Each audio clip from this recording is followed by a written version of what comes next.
వరంగల్ జిల్లాలో పాఠశాలల్లో విద్యార్థులను చైతన్యపరచడం, ప్రతి ఏ దినోత్సవం జరిగినా ఆ దినోత్సవం వరంగల్లో బ్రహ్మాండంగా పనిచేస్తుంది. వరంగల్లో ఉన్నటువంటి వినియోగదారుల సంఘాల ప్రతినిధులకు ధన్యవాదాలు, కృతజ్ఞతలు. ముఖ్యంగా మనం ఎక్కడికైతే తనఖీలు చేసే అప్పుడు మనం ఒంటరిగా కాకుండా అధికారిని కూడా వెంబడి తీసుకువెళ్తే బాగుంటుంది.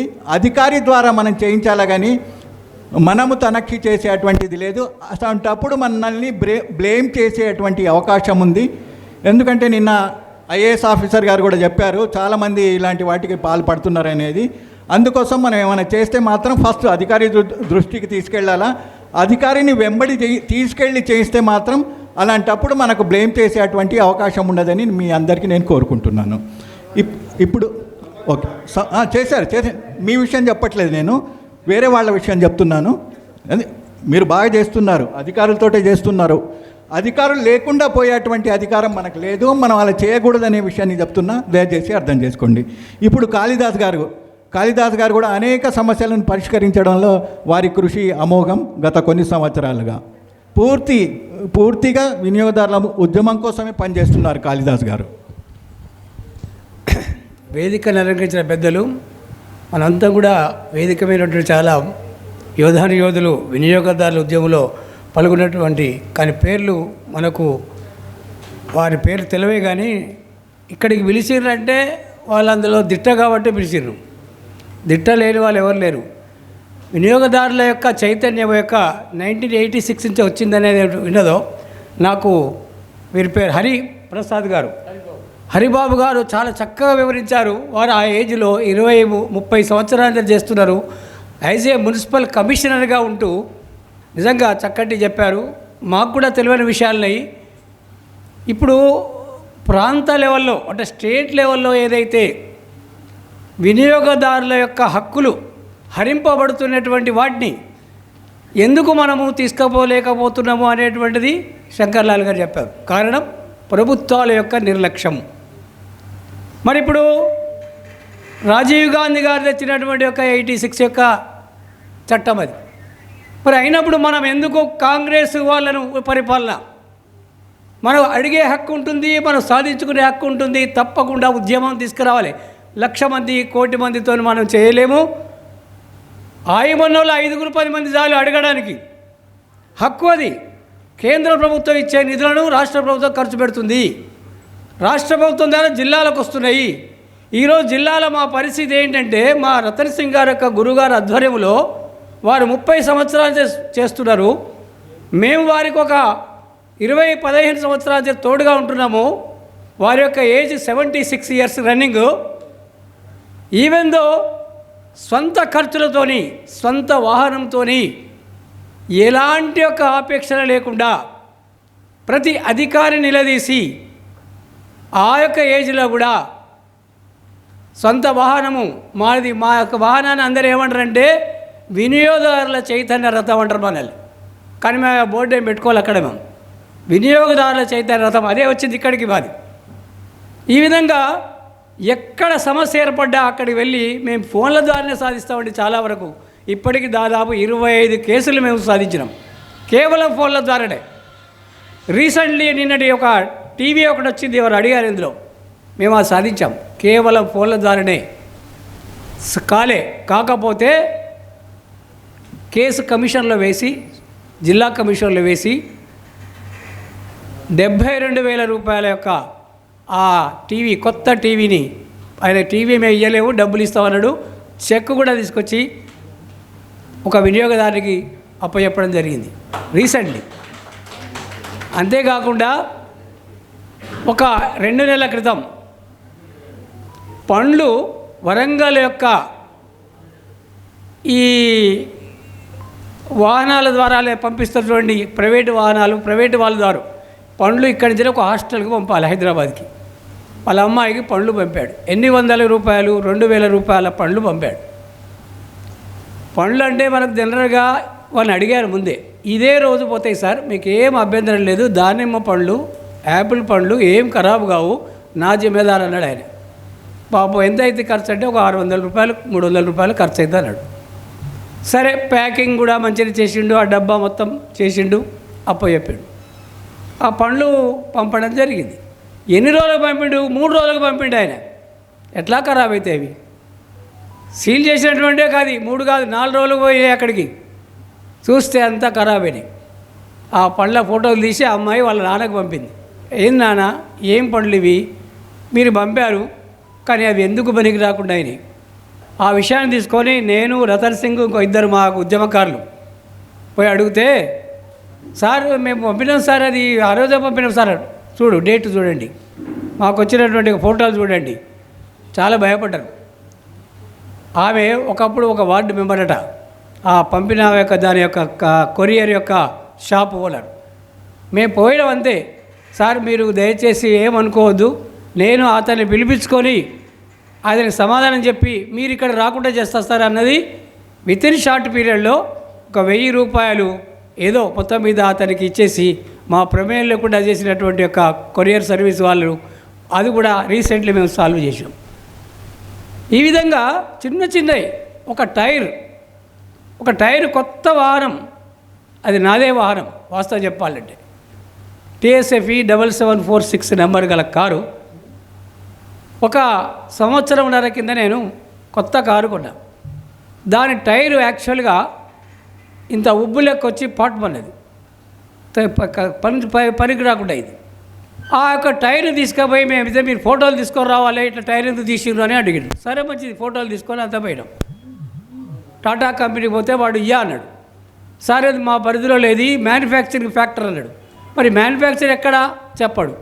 ఆఖరికి వినియోగదారుల కమిషన్కి వెళ్ళాం. మేము వెళ్తే మనకు తెలిసినటువంటి ఒక వకీలు ఉన్నాడు. అప్పటివరకు ఎట్లా ఫైల్ చేయాలో తెలియదు మాకు. ఆయన చెప్తే నేను చేస్తా అన్నాడు. ఒక నోటీస్ తయారు చేసిండు, నోటీస్ పంపిండు.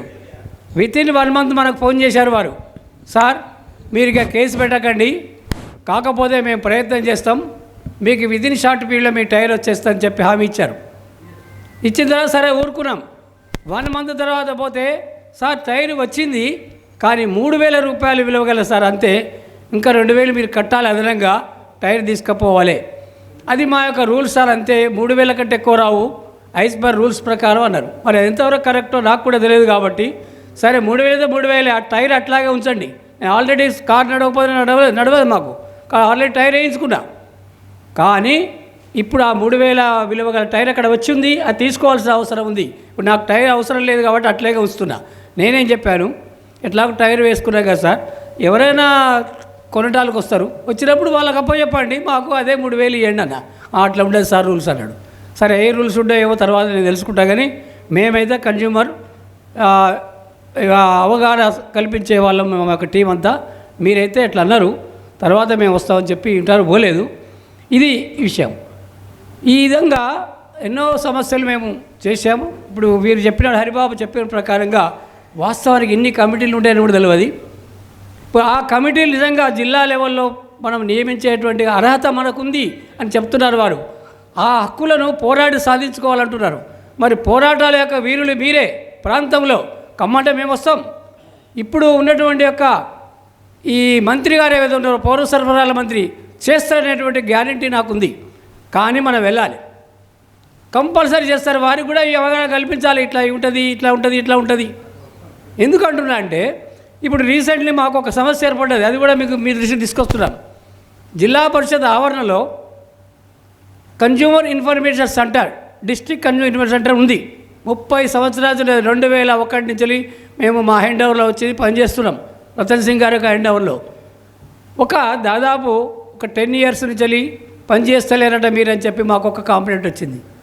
అది ఎవరో కాదు, మన దాంట్లో ఎవరో అక్కడ చేస్తేనే అయింది ఆ పని. కలెక్టర్ దగ్గరికి వెళ్ళాం. ఏమండి కలెక్టర్ గారు, మీకు కావాలంటే విత్ ప్రూఫ్స్తో సహా ఇస్తాం. ఈ మధ్య తెలంగాణ ప్రభుత్వం పిల్లలకు స్కాలర్షిప్స్ అలాంటివి ఏమైనా పెడతలేదు, ఎస్ఐ రైటింగు ఇవన్నీ కాంపిటీషన్స్ పెడతలేదు.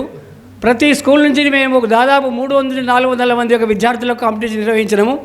కావాలంటే 2010 నుంచి మీరు చూడండి, మేము ఎందుకు చేయలేదో మీరు చూడండి, మా యొక్క రికార్డు ఉన్నది. మా యొక్క సెంటర్ అక్కడి ఎత్తేయమని చెప్పి మరి మాకు చెప్తున్నారు. ఎందుకు ఎత్తేయాలి మీరు చెప్పండి చెప్పి అడిగితే కలెక్టర్ గారు లేదు మీరు పనిచేస్తలేరు 10 సంవత్సరాల నుంచి, మీరు ఎట్లాగైనా చూసుకోండి. అంటే ఇది మాదా ఏమైనా సొమ్ము? వినియోగదారులది, ప్రభుత్వం నియమించినటువంటి యొక్క టేబుల్స్ ఇవన్నీ ఉన్నాయి. అక్కడ సామాగ్రి ఉంది. ఎక్కడ తీసుకోకపోతే ఒక సామాగ్రి అంటే సంఖ్యలు పెట్టుకొని పోయి ఇంట్లో పెట్టుకుంటాం. అంత సామాగ్రి ఇన్ఫర్మేషన్ సెంటర్ యొక్క పుస్తకాలు, తరాజులు, బాట్లు రకరకాలుగా ఉన్నాయి. ఎక్కడ పెడతాం? అక్కడ కలెక్టర్ గారు ఎక్కువ మాట్లాడలేకపోయాం మేము. కానీ నేను ప్రాంతం వాళ్ళు కోరేది ఏంటంటే ప్రతి వినియోగదారు యొక్క సెంటర్ కలెక్టర్ ఆఫీసులో ఉన్నది, ఉమ్మడి వరంగల్ జిల్లాలో ఉన్నది. కానీ మాకు లేదు, హనుమకొండకు లేదు, వరంగల్కు లేదు. కానీ మహబూబాద్కు ఉన్నది, ఖమ్మం ఉంది. కాబట్టి ఇప్పుడు ప్రతి ఒక్క జిల్లా కేంద్రంలో ప్రభుత్వం వారే దీన్ని ఏదైనా ఒక రూమ్ అలాట్ చేయాలనేటువంటిది మనం కనుక పౌర సరఫరాల శాఖ దృష్టికి తీసుకుపోయినట్టయితే వాళ్ళు ఒక లెటర్ ఇస్తారు. 30 సంవత్సరాల చరిత్ర నుండి వరంగల్కి ఈరోజు మేము ఎక్కడ పెట్టుకోవాలనే సమస్య ఏర్పడ్డది. అయినా మేము పోరాడతాం, సాధిస్తాం. కాకపోతే ఒక సమయం తీసుకుంటాం రీసెంట్లీ కాబట్టి. కానీ మీ సహకారం కూడా మాకు అవసరం. ఈ పౌర సరఫరాల శాఖ మంత్రి గారు తప్పకుండా మీరు చేస్తారని మేము ఆశిస్తున్నాం. మీరు ఒక్క మాట చెప్తే సార్, కలెక్టర్ కూడా తెలియదు ఈ విషయం. పౌర సరఫరాల శాఖలో ద్వారా చేయాలి, ఇది పెద్ద సంస్థ, చక్కటి సంస్థ అనేది ఇప్పుడు వచ్చే కొత్త కలెక్టర్లకు తెలియకపోవచ్చు. కానీ వాళ్ళకి తెలిపించేటువంటి బాధ్యత కమిషనర్ది. ఆ కమిషనర్కి ఎవరు చెప్పాలి? మేము అంత దూరం నుంచి ఇక్కడ రాలేం. కాబట్టి కమిషనర్ దృష్టికి మీరు తీసుకుపోతారని నేను గౌరవమైనటువంటి యొక్క గౌరీశంకర్ గారిని మరియు ఈ శంకర్లాల్ చౌరస్తా కోరుతున్నాను. ఈ విధంగా చాలా మేము కేసులు పరిష్కరించాం, ఇంకా పరిష్కరించబడి రేరా చట్టం నిన్ననే తెలిసింది, అదొక సమస్య ఇప్పుడు మాకుంది.